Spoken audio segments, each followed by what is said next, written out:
Kirawa, thank you very much for joining us. Welcome on Breakfast Extra. Yes, thank you. A very good morning to you and my sister. Do I blame you? I don't blame you now. You guys, keep your family problems out of it. I know how to catch you. I don't blame you. All right, Kirawa, so tell us, powerful calls from traditional rulers there. What stood out the most to you about the tone and urgency of the message at the council meetings? Well, I think they are very much clear with regard to what really needs to be done in terms of really tackling the issue of the resurgence, not only the resurgence, but the issue of insurgency, the banditry, the kidnappings, and so on and so forth.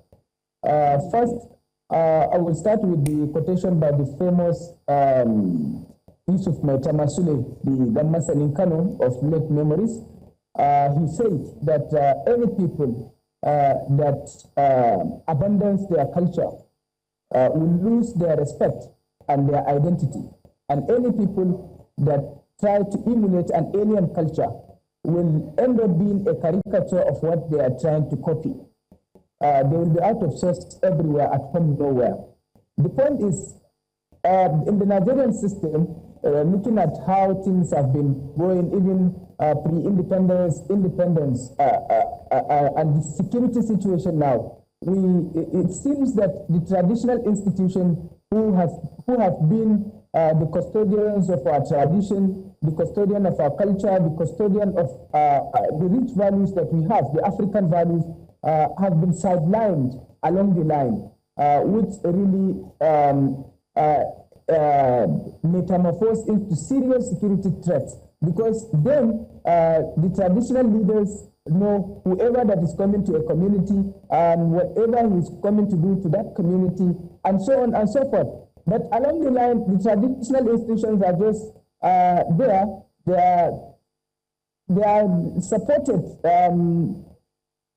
Sometimes they are, I would say, sorry to use this word, spoon-fed. Sometimes they are not given that constitutional mandate of, they are not supported financially, and so on and so forth. And this has really led us to where we are, because we abandoned our culture, we abandoned our costume, the rich values that we have, the issues of tackling security from the traditional point of view, and so on and so forth. And Umaru, Umaru, I think it's one of the major just a second, Umaru. things in which just a second, Umaru.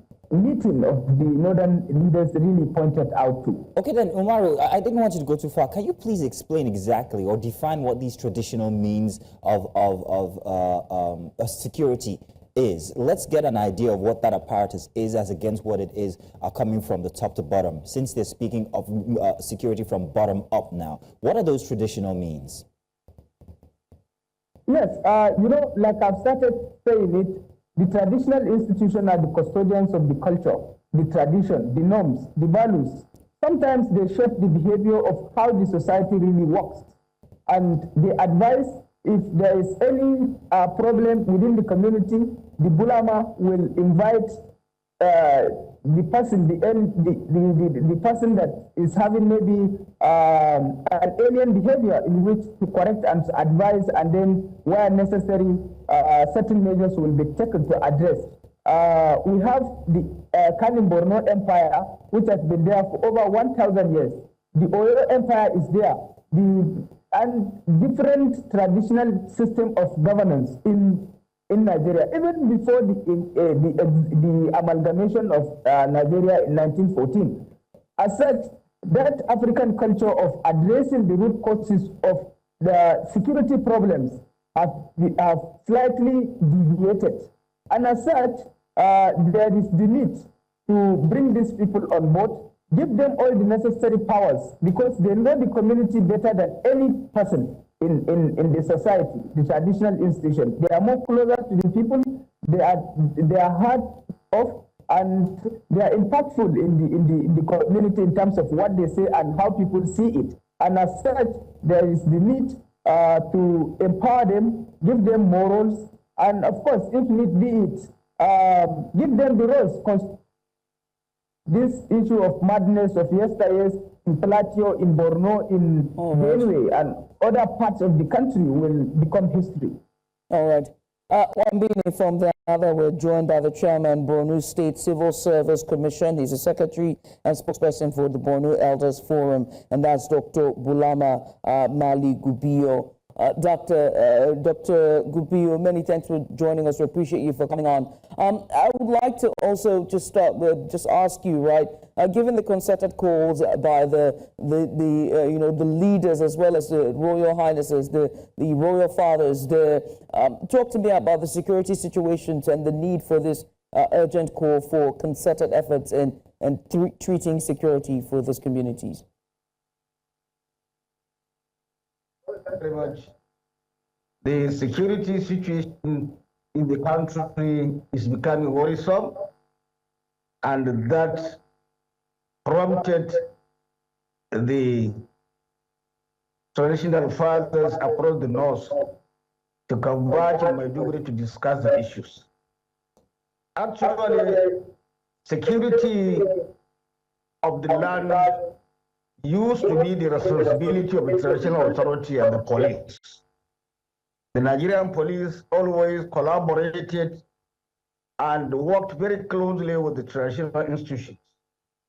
Right from the bottom, the Moruma, the Bulama, the Lawan, the Ajia, up to the level of the Shehu. And in between, we have so many traditional titles in charge of security of the land.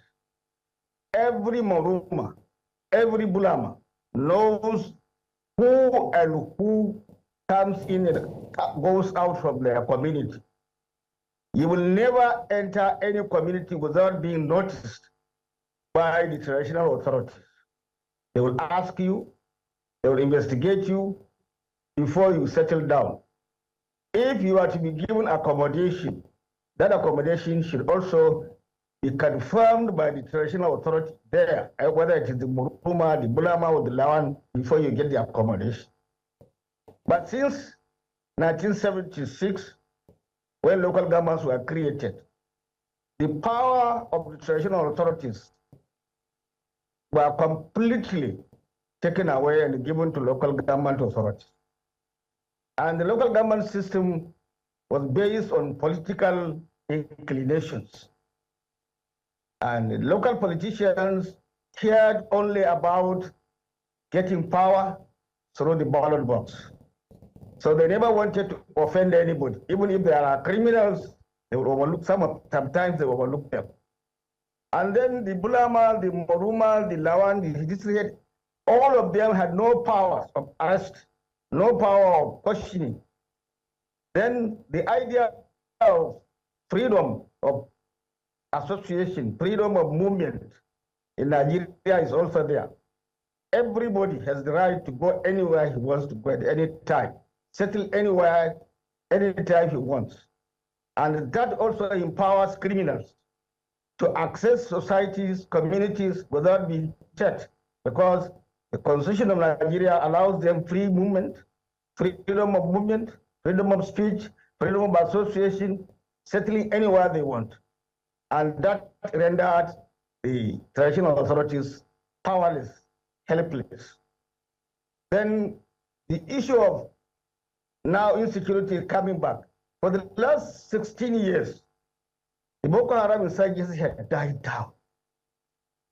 The governor of Borno State had started moving all the IDPs back to their ancestral homes. More than 80%, 90% of them have been settled down in their ancestral homes. Even those of them who ran to other countries like Cameroon, Chad, Niger, were being brought back to their ancestral homes and resettled, hoping that the insurgency had ended. And then suddenly we discovered that insurgency is coming back in full force. Right now, communities are being attacked almost on a daily basis. And those who were brought back from the neighboring countries are now in a disarray. And that was what informed, in the first place, the governor of Borno State convening a Security Council meeting where he voiced out his worries about the resurgence of the dreaded Boko Haram. All right. Then the traditional rulers now felt that it is their onerous responsibility as fathers of the nation. They are the leaders of the people. They are the custodians of the culture, tradition, religion, everything of the people. When the politicians want to get to the people, they go to the traditional rulers. The people access their traditional rulers much more easier than accessing political actors. Sometimes when you elect somebody, you can't even see him. Most of them live in the national headquarters, and unless when they come back home, even when they come back home, it is not for everyone to access them. But the Bulama is always there, Lawan is always there, the district head is always there, the Shehu is always there. And the commoners of the common will access each one of them at any point in time and provide credible information. The powers of the traditional rulers cannot be taken for granted because they know all the movements of the people through their people. The people will come to them, report to them, we have seen this, we have seen that. And then the most important thing now is for the leaders of the traditional authorities to reach out to the security operatives, usually the police. But now the military command is regimented and the power is centralized. The traditional ruler cannot give information to a military formation fighting Boko Haram because they have no right to do so. Even if they do, the formation will have to take orders from above, and that takes time. Boko Haram is now hijacked by criminals. Actually, the original Boko Haram, which started in 2001 and culminated to violence in 2009, has actually died down. But as every criminal issue, that Boko Haram status has been hijacked by so many criminals. And any crime committed in the land now is Boko Haram. All right. I wish we had. Yes, sir. I wish we had enough time to go in details, giving the history that you're giving about Boko Haram, but this is where we have to draw the curtains for this discussion. But we want to say thank you to you, sir, Dr. Bulama Maiduguri. He's the chairman, Borno State Civil Service Commission, secretary and spokesperson, Borno Elders Forum. And also here with us was Umaru Kirawa, our correspondent who brought us this report. That's all we can take. We want to say thank you, gentlemen, for taking out the time to join us. Thank you. Thank you very much.